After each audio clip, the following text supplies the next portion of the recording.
پاکستان اس راستے پہ نکل گیا ہے جو ہمارے ملک کی تباہی کا راستہ ہے، اور مجھے خوف آ رہا ہے کہ اگر ابھی حکمت نہ استعمال کی گئی،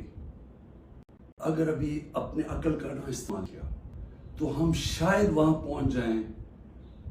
جدھر یہ ٹکڑے ہم واپس نہیں کر سکتے اپنے ملک کے۔ میں سب سے پہلے آپ سب کے سامنے ایک چیز رکھنا چاہتا ہوں کہ اس سب کے پیچھے ہے کیا۔ یہ جو ایک سال سے ایک افراتفری مچی ہوئی ہے، ایک پورا زور لگا ہوا ہے کہ کسی نہ کسی طرح عمران خان کا راستہ بند کیا جائے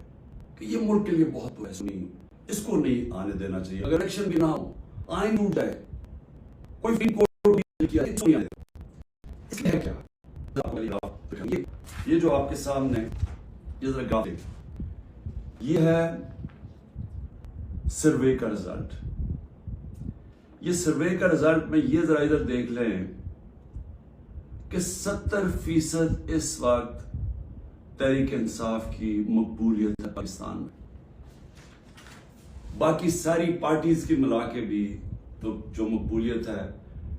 ان سب کو اب خوف ہے کہ الیکشن اگر آ گئے تو یہ ہار جائیں گے۔ اب یہ پی ڈی ایم کی جماعتوں نے